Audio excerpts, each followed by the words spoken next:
A curvy waitress answered her grandmother's call mid-shift and said one old Sicilian phrase without thinking twice. The Mafia boss at the corner table hadn't heard those words since his mother's funeral. So he put down his fork and made one quiet phone call that changed everything. The Friday night rush at Trattoria della Nonna was the kind of chaos that separates real waitresses from the ones who quit after 2 weeks. Every table full, kitchen tickets piling up, the smell of garlic and wood-fired bread thick enough to wear home. And right in the middle of it all, Isabella Romano, moving between tables like she'd been born on that floor. She was 33, with dark hair pinned up in a loose knot that never quite stayed where she put it, and a warmth about her that made strangers feel like regulars. Her curves filled out her uniform in a way that turned heads, but it was her laugh that people remembered. The kind of laugh that made a whole room feel warmer. She balanced 3 plates on one arm, recited the specials without a single pause, and somehow still remembered that table 7 wanted extra lemon without being asked. She was the best waitress in the restaurant. She knew it, her boss knew it, and on most nights, that was enough. Then her phone buzzed. She nearly ignored it. She should have ignored it. But the name on the screen stopped her cold. Nonna Lucia, her grandmother calling from Sicily. At 81, Nonna Lucia didn't call without reason. Isabella held up one apologetic finger to the couple at table 9, stepped a half-step back, and answered. "Nonna, 2 minutes, I'm working." But the old woman was already talking, fast and breathless in thick Sicilian dialect, and Isabella shifted immediately, her posture changing, her English disappearing, as she responded in the language she'd grown up hearing in her grandfather's kitchen. Across the restaurant, at a corner table half hidden by a decorative olive tree, a man looked up from his dinner. Vincenzo Moretti had chosen that particular table for one reason. Nobody could sit behind him. Old habit. Necessary habit. He was 35 years old, with the quiet, unhurried confidence of someone who had never once needed to raise his voice to be obeyed. His suit was charcoal gray and perfectly fitted. His watch was expensive, but not flashy. He had 3 associates dining with him, and none of them had said anything interesting in 40 minutes. He wasn't supposed to be paying attention to the waitstaff, but the Italian caught him. Not the language itself. This was Brooklyn. Italian wasn't unusual. It was the dialect, specifically Sicilian, specifically the western villages around Palermo. He knew that particular music in words the way other people knew the sound of their hometown church bell. He found himself listening without meaning to. The waitress was reassuring her grandmother about something. Money, it sounded like, telling her not to worry, that things would be fine. Standard family call, nothing remarkable. He was about to look away when the old woman on the phone apparently said something funny, and the waitress laughed and replied, "La gentilezza è l'unico debito che vale la pena portare."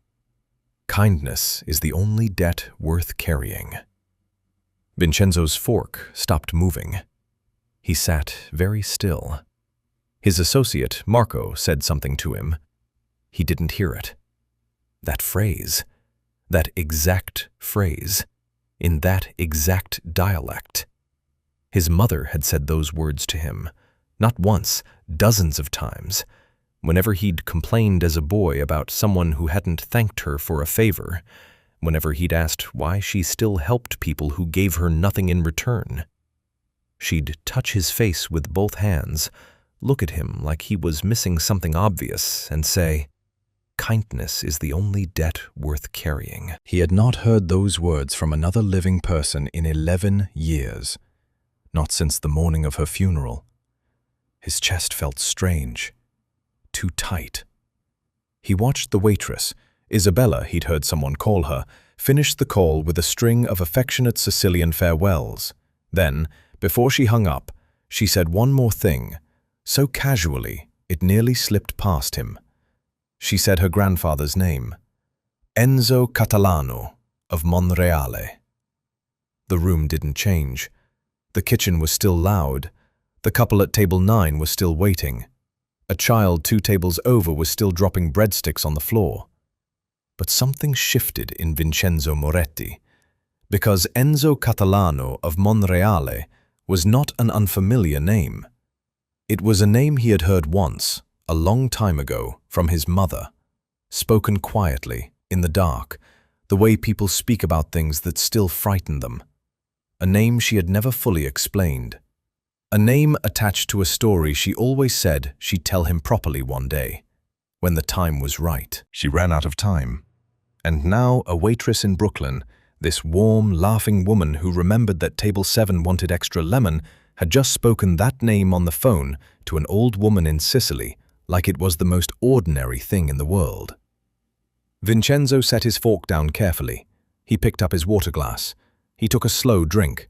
Then he turned to the man sitting closest to him, his most trusted fixer, a quiet, efficient man named Dom, and said 4 words, barely above a murmur. "Find out who she is." Dom didn't ask why. He never asked why. And Isabella Romano walked back to table 9 with 3 plates and a smile, completely unaware that her phone call had just changed the entire direction of her life. Isabella didn't sleep well that night. It wasn't the late shift or the sore feet. She was used to both. It was Nonna Lucia's voice on the phone, the way it had trembled slightly at the edges, the way the old woman had tried to sound casual about something that clearly wasn't casual at all. The apartment building was going to be sold. That was the part Nonna Lucia had buried inside 3 minutes of small talk about tomatoes and the neighbor's new dog. The building in Sicily, the old stone house that had been in the Catalano family for 4 generations, had outstanding debts Isabella's mother hadn't told anyone about. But closer to home, the problem was even worse. Here in Brooklyn, the apartment building where Isabella lived with her mother was facing foreclosure. She found out the full extent of it the next morning. Her mother, Rosa, was sitting at the kitchen table when Isabella came out in her robe. 61 years old, still beautiful in a tired way, Rosa had a stack of opened envelopes in front of her, and the look on her face that she only got when something was genuinely beyond fixing. "How long?" Isabella asked. She didn't bother with good morning. Rosa didn't bother pretending she didn't know what Isabella meant. "The bank sent the final notice 3 weeks ago. I didn't want to worry you." "How long, Mama?" 22 days.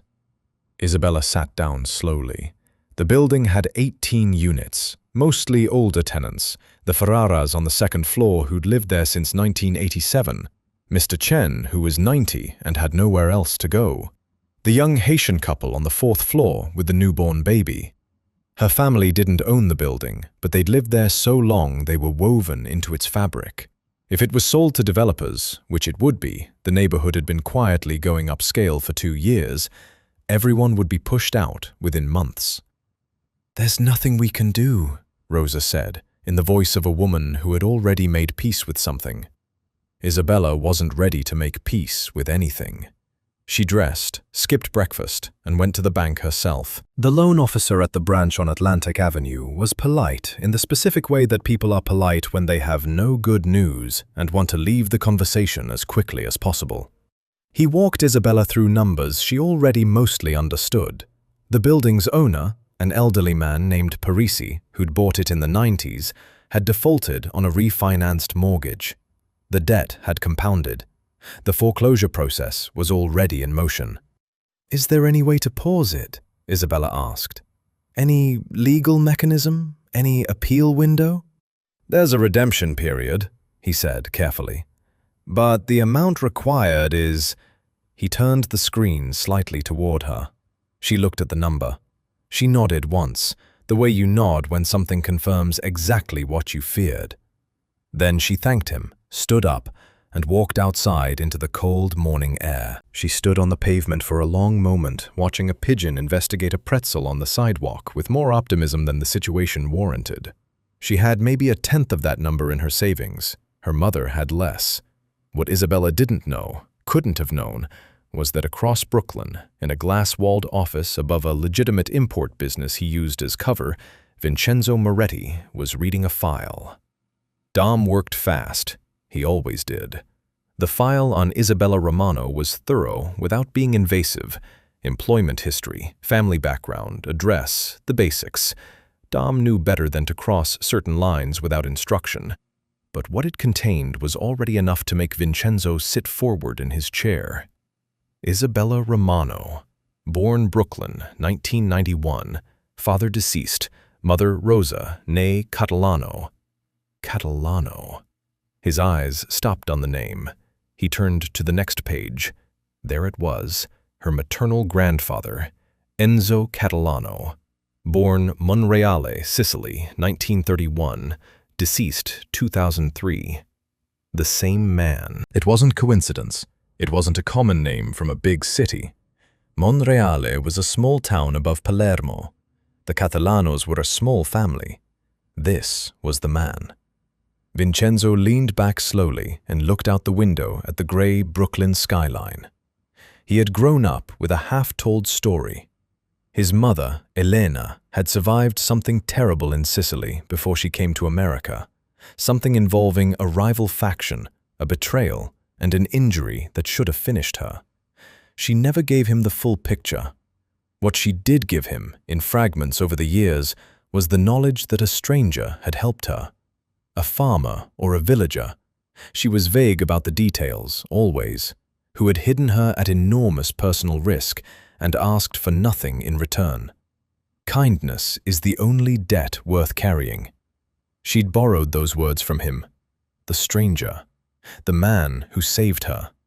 And now that man's granddaughter was a waitress in Brooklyn who couldn't save her neighbors from losing their homes. Vincenzo closed the file. He sat quietly for a moment, the way he did before making decisions that actually mattered. Then he picked up his phone and called Dom. "I want to know everything about the foreclosure on her building," he said. "And Dom, keep this one completely separate. Nothing connects back." He hung up before Dom could respond. Outside, the pigeon had finished the pretzel. Some debts, Vincenzo thought, had been waiting long enough.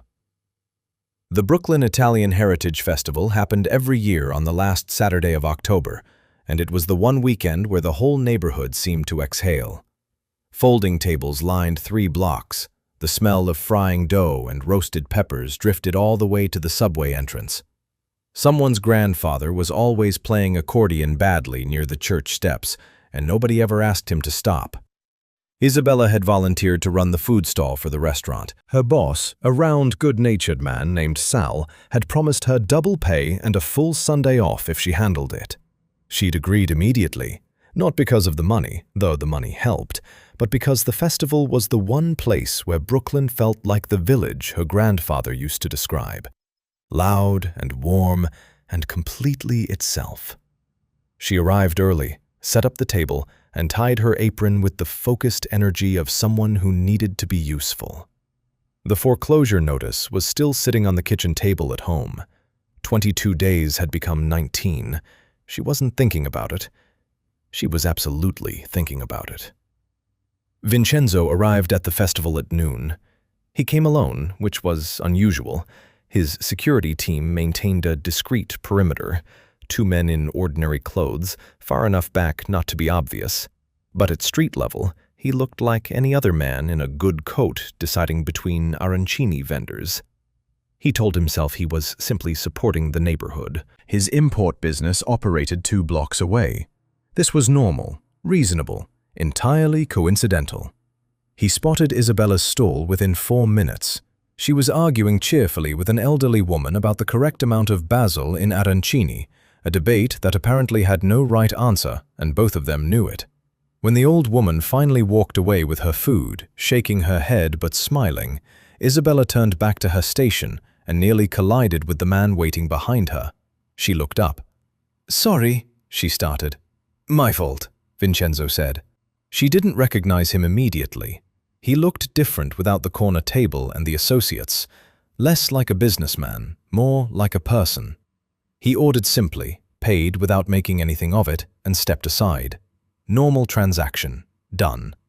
Except he didn't walk away.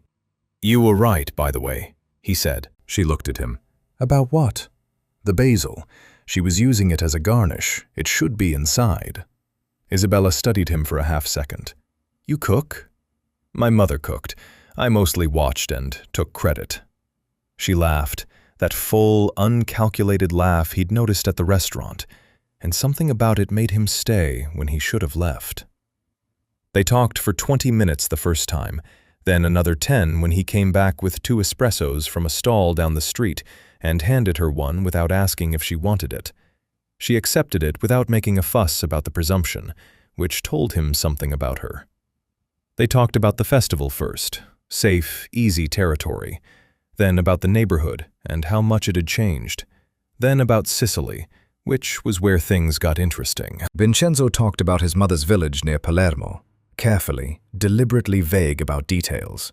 And Isabella talked about her grandfather's house in Monreale, with the kind of specific, sensory detail that only comes from real memory. "He had this fig tree in the back," she said, wrapping paper around someone's order without breaking eye contact. "Completely enormous. He used to say it was older than the church, which I don't think was true, but nobody argued with him about it." "What was he like?" The question came out more directly than Vincenzo intended, but Isabella didn't seem to notice the weight behind it. "Quiet," she said after a moment. "Not unfriendly, just the kind of man who didn't need to fill every silence. He did things without announcing them. You'd find out later that he'd fixed something or helped someone, and he'd already moved on. Like it was just..." She paused. "Like it was just what you did." Vincenzo looked at her. "He sounds like a rare person." "He was." She said it simply, without sentiment, the way people talk about someone they've fully accepted losing. "My grandmother still talks about him every single day.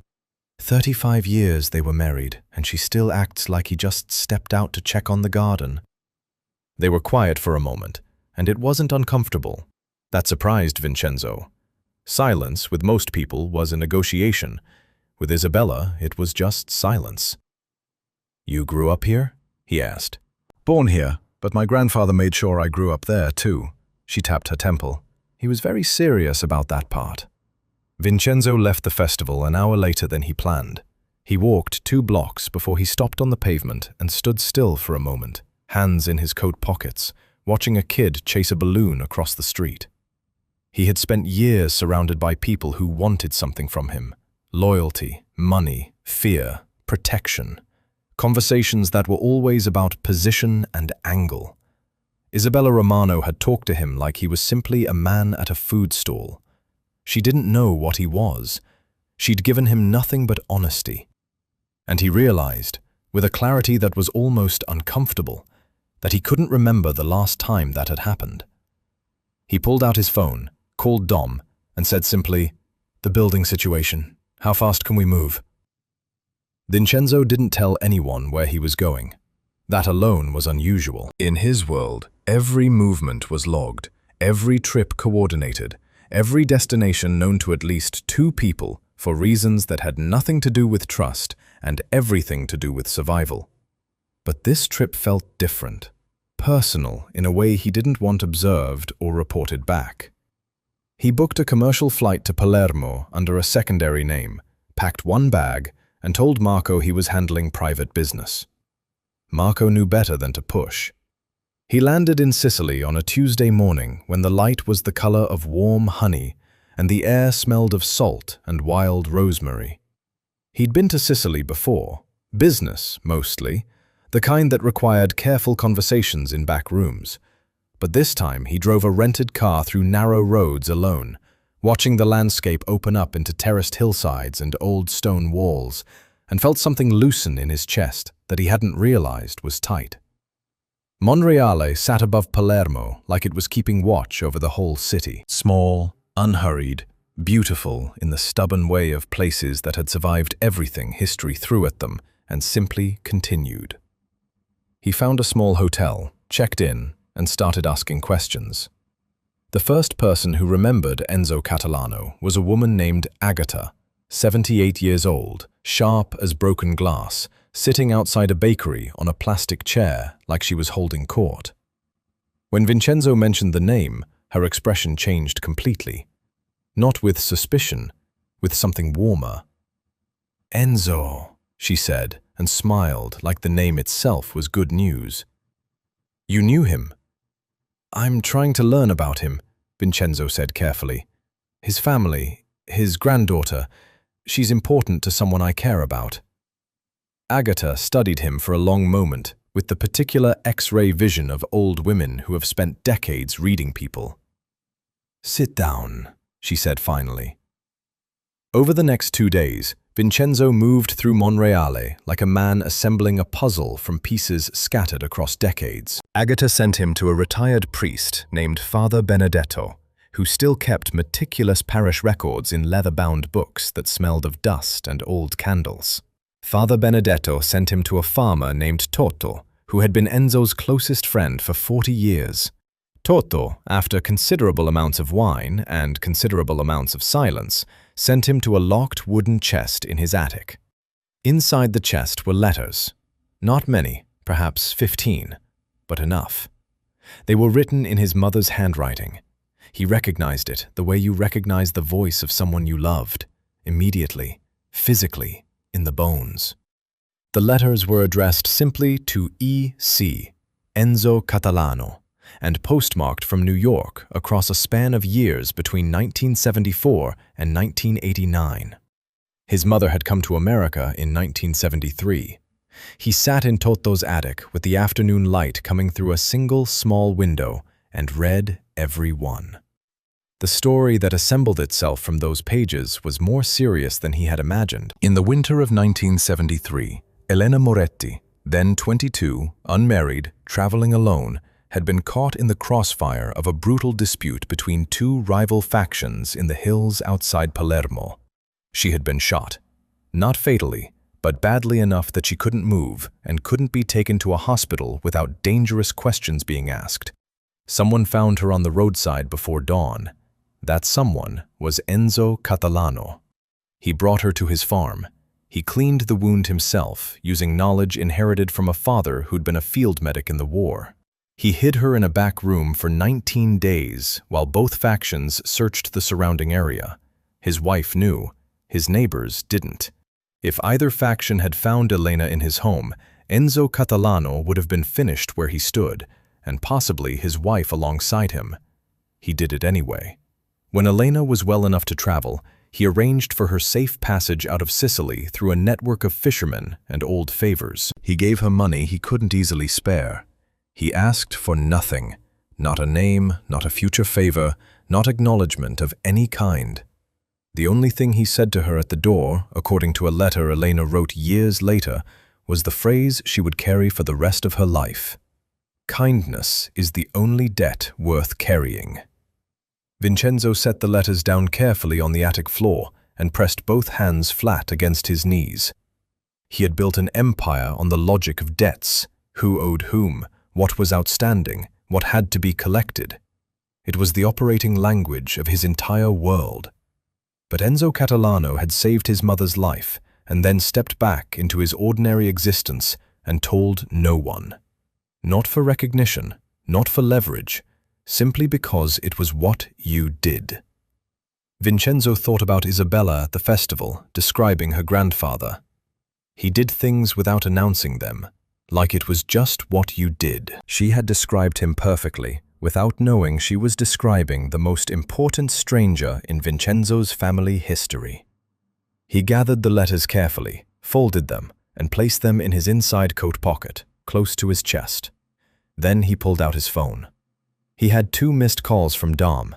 He called back. "The rivals are asking questions," Dom said immediately. "They've noticed you looking into the Romano woman. They think she's connected to an operation." Vincenzo closed his eyes briefly. He had disturbed something without meaning to. And now, the one person who deserved none of this was directly in the middle of it. The first thing Isabella noticed was the tires. She came out of the restaurant on Wednesday night at 11:15, coat half-buttoned against the October cold, leftover bread wrapped in foil tucked under one arm because Sal always insisted she take something home. She was thinking about the foreclosure. She was thinking about whether 19 days had become 17. She was thinking about nothing in particular. Then she saw her car listing sideways against the curb like a tired animal, both tires on the driver's side, flat. Not from neglect or a slow leak. The valve stems had been cut cleanly, deliberate, efficient, and somehow more frightening than if they'd simply slashed the rubber. She stood on the pavement for a moment, looking at it. Then she called a cab, went home, and told herself it was random. This was Brooklyn. Things happened. She almost believed it. The second thing happened 2 days later. She came downstairs on a Friday morning to find the entrance of the apartment building spray-painted. Not words, just a shape. A crude but deliberate mark across the doorframe, the kind that meant something to someone, even if it meant nothing to her. Mr. Chen from the 4th floor was standing in the lobby looking at it through the glass, his hands folded behind his back. "You see who did it?" Isabella asked. He shook his head slowly. "Early morning, before the light." She photographed it and filed a police report. The officer who took her statement was polite and thorough, and she could tell from his eyes that nothing would come of it. Not because he didn't care, because this kind of thing didn't resolve. It just either stopped or it didn't. That evening, her boss Sal called her. She knew from his voice before he spoke that something was wrong. Sal had 2 modes, cheerful and carefully calm. This was the second one. "I got a visit today," he said. 2 men. They didn't make a specific threat, they were too smart for that. But they asked questions about you. Who you were, how long you'd worked here, whether you were involved in anything outside the restaurant. Isabella sat down on the edge of her bed. "What did you tell them?" "That you're my best waitress, and if they came back, I'd call the police." A pause. "Isabella, I'm not going to pretend that was brave. I'm 63 years old, and I was scared. What's going on?" "I don't know," she said honestly. And that was the worst part. She genuinely didn't. She ran through every possibility that night, lying awake on the ceiling with her thoughts. An old argument? She hadn't had a serious conflict with anyone in years. A mistake at work? Nothing she could identify. A case of mistaken identity? Possible, but the cut valve stems and the marked door frame felt too coordinated for coincidence. She didn't connect it to Vincenzo Moretti. Why would she? He was a man she'd spoken to twice, once at her table, once at a food stall. Pleasant both times, nothing remarkable. She had no idea that his quiet investigation into her family had lit up like a signal fire in the wrong set of eyes. The rival crew was led by a man named Falco. He operated in the spaces Vincenzo's organization left deliberately quiet, the edges, the buffer zones, the neutral territory that existed by agreement rather than by force. It was an arrangement that worked as long as nobody made unexpected moves. Vincenzo asking questions about a Brooklyn woman had looked, from the outside, like an unexpected move. Falco's assumption was logical given the world he lived in. If Vincenzo Moretti was quietly investigating a civilian, she was either leverage, a courier, or an asset being developed. Any of those options was worth disrupting before it became operational. He didn't want to escalate.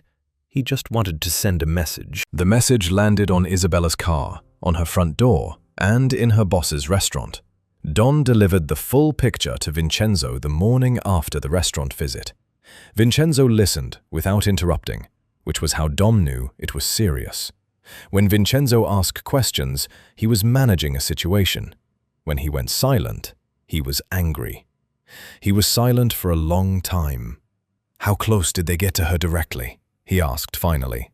"Not close. They're still reading the situation. But if she doesn't seem like a dead end soon, she's not a dead end to them because I made her look like a beginning," Vincenzo said quietly. It wasn't self-pity. It was precise. He had done this. His interest had drawn a target onto someone who had nothing to do with any of it. He stood at the window of his office, watching the street below. Isabella Romano had never asked for his attention. She had never asked for anything. She'd answered a phone call in her grandmother's language and said her grandfather's name and gone back to work. That was all. And now she was coming downstairs to find her car destroyed and her building marked and her employer frightened. The debt he owed her family had just grown considerably larger. "I want 2 men on her building," he said. "Quiet. She doesn't know they're there." He paused. "And set up a meeting. Somewhere open, somewhere she won't feel cornered." "Should I approach her directly?" "No." Vincenzo picked up his coat from the chair. "I'll do it myself." Isabella agreed to meet him because of the note. Not a text, not a call, a handwritten note, slipped under the restaurant door before opening, on plain cream paper in careful, unhurried handwriting. "I know why the incidents are happening. I know you have no reason to trust me. If you want answers, I'll be at Pier 5 in Brooklyn Bridge Park at 6 p.m. Saturday. Come alone or don't come at all. I won't approach you. The choice is entirely yours. VM. She read it 3 times, standing in the empty restaurant with the chairs still upside down on the tables. Her first instinct was to throw it away. Her second instinct, the one she'd inherited from a grandfather she'd never stopped trying to emulate, was that unanswered questions had a way of becoming more dangerous than the answers. She went. Brooklyn Bridge Park on a November Saturday had a particular melancholy to it. Beautiful and half-empty, the Manhattan skyline across the water looking like a postcard someone had left out in the weather. The last of the autumn light came in low and sideways, turning everything copper and gray. She spotted him immediately. He was standing at the railing overlooking the water, alone, exactly where he said he'd be. No associates visible, though she suspected that was a technicality. She stopped a few feet away and didn't offer anything. No greeting, no warmth, no version of the woman who laughed at food stalls and remembered which tables wanted extra lemon. This was a different register entirely. "You have 5 minutes to say something that makes sense," she said. He turned from the water to look at her. Something in his expression, not guilt exactly, but a kind of careful honesty, made her stay rather than leave. "I'll need more than 5 minutes," he said, "but I'll earn them." He started at the beginning, not with himself, with her grandfather. He told her about his mother Elena, about Sicily in 1973, about the road and the gunshot and the 19 days hidden in a back room on a farm in Monreale. He told it plainly, without drama, the way someone recounts something they've had to make peace with the weight of. Isabella stood very still. She was a good listener, occupational habit, and she let him talk without interrupting. But her eyes changed as he spoke, narrowed slightly, not with suspicion, but with the specific concentration of someone cross-referencing a story against a lifetime of small family details. When he finished the core of it, she said, "My grandfather was a farmer, near Monreale. He never talked about the troubles. That's what my grandmother called them, the troubles." "I know." "How do you know?" He reached into his coat and produced a manila envelope. Inside were photographs, old ones, slightly creased, showing his mother as a young woman, showing the farmhouse that matched exactly the one Isabella had visited every childhood summer, showing Enzo Catalano standing beside a fig tree so enormous it nearly filled the frame. Isabella's hand moved before she could stop it, reaching toward the photograph. She caught herself, took it carefully by the edge. There was her grandfather, younger than she'd ever known him, dark-haired, lean, squinting slightly in the Sicilian sun, standing next to a woman Isabella had never seen before. Both of them caught mid-conversation, neither looking at the camera. "That's my mother," Vincenzo said quietly, "taken in the summer of 1973, 3 months after he hid her." Isabella looked at the photograph for a long time. Then she looked at him. "Who are you?" she asked. "Actually." The pause that followed was brief but honest. "I run certain operations in this city," he said. "I have for 10 years. The kind you've probably heard described in ways that aren't entirely inaccurate." There it was. No euphemism, no careful corporate language, just the plain shape of it. She handed the photograph back. "And the incidents? My car, my building, Sal's restaurant?" "A rival misread my interest in your family as something operational. They were sending a disruption signal." He held her gaze steadily. "It was my fault. My investigation drew attention to you that you never should have had." "Your investigation?" she repeated. "I needed to confirm the story was real before I—" He stopped, chose the next words carefully. "Before I did what I should have done a long time ago." "Which is what, exactly?" He didn't answer that directly. Not yet. "I'm sorry," he said instead. "For the fear, for your car, for your building entrance, for Sal. None of that should have touched you." Isabella looked out at the water. The Manhattan lights were beginning to come up against the darkening sky, small and brilliant and indifferent. She'd come here expecting a threat or a proposition, something she could categorize and respond to. What she hadn't expected was this: accountability delivered without performance, an apology that didn't ask for anything in return. It unsettled her more than anger would have. "I need to think," she said finally. "Of course." She started to walk away, then stopped without turning around. "The phrase your mother used," she said, "about kindness being the only debt worth carrying." A pause. "My grandfather said it every Sunday at the dinner table. Every single Sunday without fail."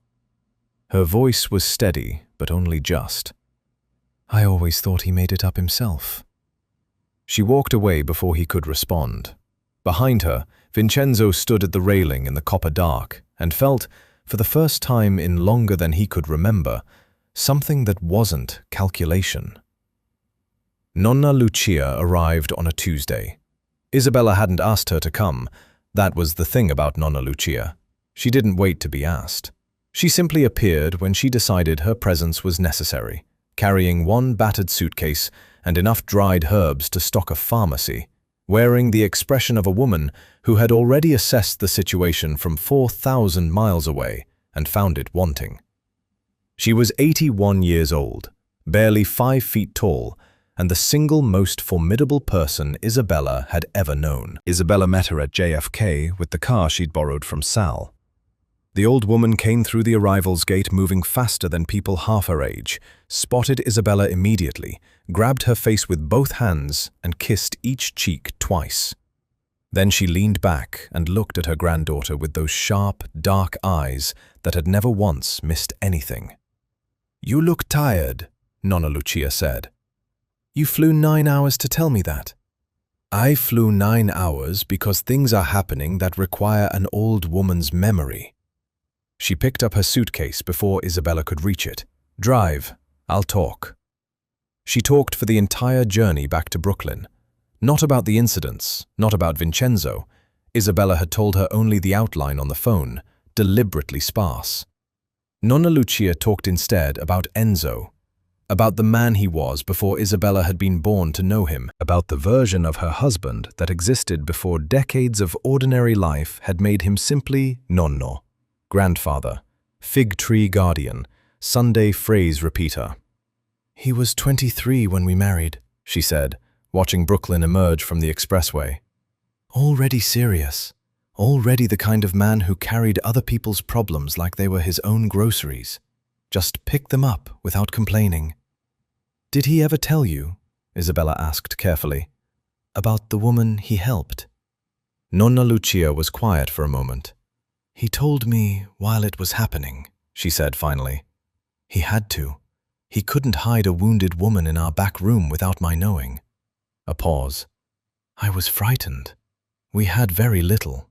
The people searching for her were dangerous men, and Enzo knew it, and he hid her anyway." She said this without resentment, simply as fact. "I asked him why. He said because she was somebody's daughter, and she was hurt, and there was nobody else." Isabella kept her eyes on the road. "After she left," Nonna Lucia continued, "I thought that was the end of it, but then the letters started coming." They sat at Isabella's kitchen table while Rosa made coffee and pretended she wasn't listening from the kitchen. Nonna Lucia opened her suitcase and produced a small wooden box, dark with age, the size of a shoebox, with a simple brass latch. She set it on the table between them and placed both hands flat on the lid. "Your grandfather kept these his entire life," she said. "He never showed them to anyone. I only found them after he died, tucked behind a loose board in the barn." She opened the box. Inside, tied in 2 neat bundles with kitchen string, were letters. Isabella recognized the envelopes immediately. The same cream paper, the same careful handwriting she had seen on Vincenzo's documents at the waterfront. Elena Moretti's handwriting. "She wrote to him for 16 years, Nonna Lucia said quietly. "From New York. At first to thank him, but then just to talk. About her life, her son, the new world she was building." She touched the top envelope gently. "And he wrote back, every time." Isabella stared at the bundles. "They never met again?" "Never. But your grandfather considered her family." Nonna Lucia's voice was even, but her eyes were bright. "He used to say he had a ghost daughter in America. I thought he meant it poetically." She paused. "He meant it literally." Isabella untied one bundle with careful fingers and opened the top letter. The date read November 1974, 1 year after Elena had left Sicily. The handwriting was young, slightly unsteady, emotional in its pressure, and the Italian was formal at first, the way people write to someone they respect but don't yet know well. "Dear Signor Catalano, I am writing because my son asked me today where he came from, and I realized I couldn't answer him properly without first thanking the man who made sure I survived long enough to have a son at all." Isabella stopped reading. She set the letter down on the table. She was quiet for a long moment. "Her son," she said. "Yes. Vincenzo." Nonna Lucia nodded once. Isabella looked at the box. 16 years of letters, 2 people on opposite sides of the world maintaining a quiet thread of connection that nobody around them knew existed. Her grandfather, writing back to a woman he'd saved for no reason beyond the fact that she was somebody's daughter and she was hurt. And somewhere in those letters, she already knew it, she could feel it, was the phrase. The Sunday phrase. The one she'd grown up hearing at the dinner table. The one Vincenzo's mother had carried to her grave. The one that had set all of this in motion when Isabella had spoken it into a phone in a crowded restaurant without thinking. It hadn't originated with her grandfather at all. Eleanor had written it to him first. He had loved it so much he'd made it his own. Isabella looked up at Nonna Lucia. "She gave him the phrase," she said. The old woman smiled, the particular smile of someone who has been waiting a long time to watch a person understand something important. "They gave it to each other," Nonna Lucia said softly. "Some things don't belong to one person." 3 weeks passed before Isabella heard from Vincenzo again. She didn't reach out, neither did he. It felt like an unspoken agreement, space given without being requested, the way careful people treat something fragile that hasn't yet decided what it wants to be. She spent those weeks reading the letters. Not all at once. She couldn't manage that. She read them the way you eat something rich, in small amounts, with time between. Elena's voice across those 16 years moved from formal to intimate in the way that genuine friendship always does, gradually, then completely. She wrote about New York with the eyes of someone perpetually astonished by it. She wrote about raising a son alone with a frankness that was sometimes funny and sometimes quietly devastating. She wrote about Vincenzo constantly, his stubbornness, his intelligence, the way he looked exactly like his father, who had not stayed. The way he carried responsibility as a child like it was simply his natural weight. He is 8 years old, and already he holds doors open for strangers, she wrote in 1981. I don't know where he learned it. Possibly from you. Isabella read that particular line 3 times. Then she put the letters away for 2 days. The call from her neighbor, Mrs. Ferrara, came on a Thursday morning. 67 years old, lived on the 2nd floor since before Isabella was born, Mrs. Ferrara was not a dramatic woman. So when she called with her voice pitched slightly higher than usual, Isabella paid attention. "Something happened with the building," she said. "You need to come down." Isabella came down. In the lobby, standing with the building's elderly owner, Mr. Parisi, and two men in professional but not intimidating suits, was a woman Isabella didn't recognize, early 40s, efficient posture, leather portfolio under one arm. Mr. Parisi turned when Isabella entered.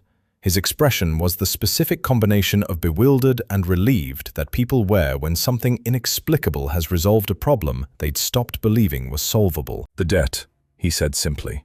"It's been purchased." Isabella looked at him. "Purchased?" "Restructured, technically," the woman with the portfolio said, extending her hand. "Sarah Chen, Meridian Property Holdings.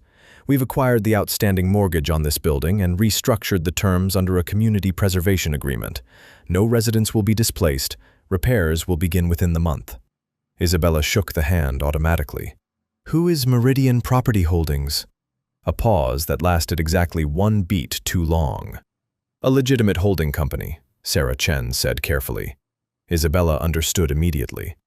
She called him that evening. He answered on the second ring, which told her he'd been expecting it. "The building," she said. "Yes. You could have just given me money." "I could have," he said, "but your grandfather didn't accept money. He would have found a way to return it." A pause. "I thought he deserved better than being honored in a way he would have refused." Isabella sat with that for a moment. "There's more," she said. It wasn't a question. "The scholarship fund will be announced next week, named after your grandfather. It'll support students from immigrant families in Brooklyn, first generation, financial need, Italian heritage, and beyond." His voice was measured, but underneath it was something she was beginning to recognize, the particular tone of a man saying something he means completely. "The first recipients will be selected in the spring."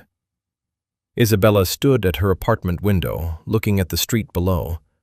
The building entrance, repainted now, the vandalism long cleaned, looked ordinary and solid and permanent. Downstairs, Mr. Chen was walking his careful evening route around the block. The Ferrara family's lights were on. The young couple on the 4th floor had hung a small wreath on their door, their baby's first autumn. All of it still standing because of a debt paid in the most thoughtful way possible. "He would have hated having his name on a building," Isabella said finally. "I know. That's why it's a scholarship." The faintest trace of something warm in his voice. "His name goes on the people, not the property." She closed her eyes briefly. This was the twist she hadn't seen coming. Not the revelation of who Vincenzo was, not the letters, not even the photograph of her grandfather standing beside a woman whose son would change everything 50 years later. The twist was this, that a man who had built a life on leverage and debt had chosen, when it mattered, to pay what he owed in the only currency that couldn't be transacted. Dignity, continuity, legacy.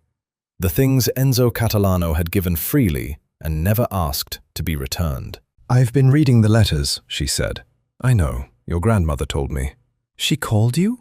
"She's been calling me every other day since she arrived." A genuine pause. "She's terrifying."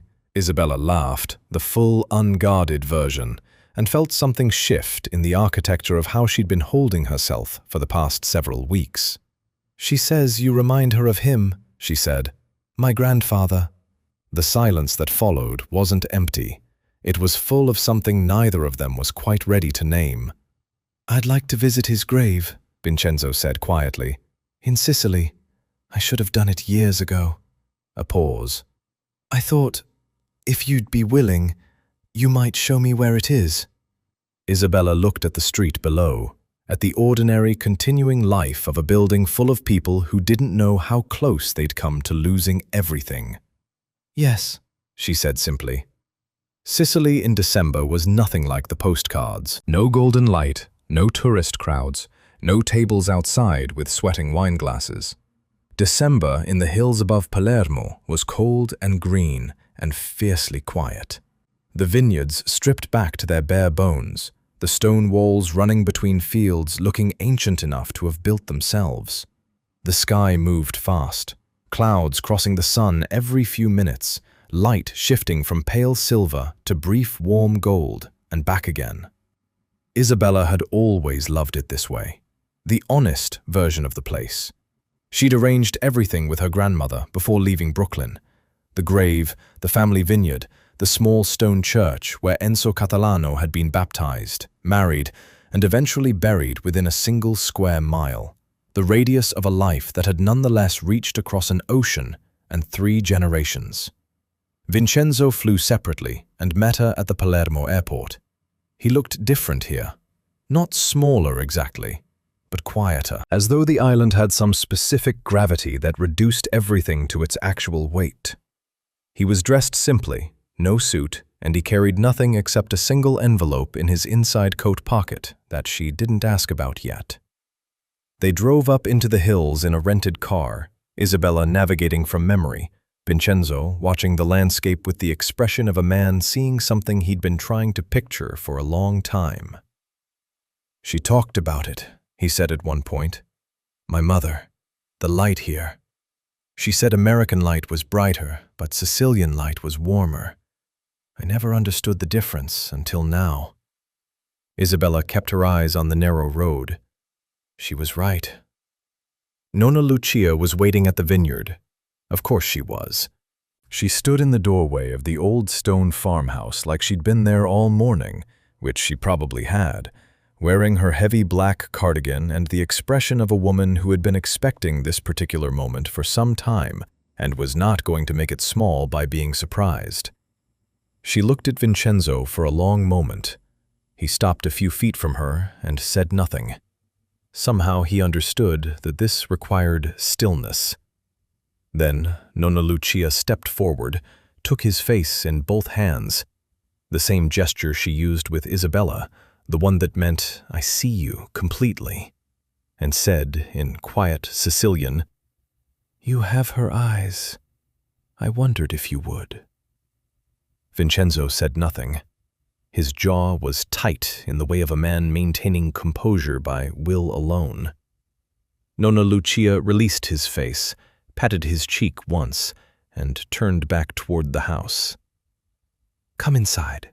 Eat something first. The dead can wait 20 minutes.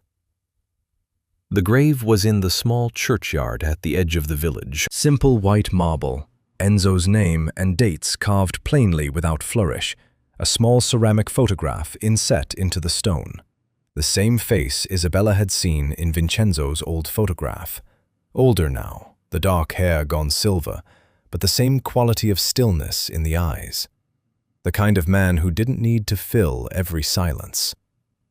They stood together at the grave in the cold December afternoon. Nonna Lucia had stayed at the house, deliberately, Isabella understood. This part wasn't hers. Vincenzo stood quietly for a long moment. Then he reached into his coat and took out the envelope. Inside was a letter. His mother's last letter. The final one she had written, the one dated 6 months before her death. The one that had never been sent because Elena had died before she could send it. Dom had found it among her belongings 11 years ago. Vincenzo had kept it in a safe ever since, not entirely sure what to do with it.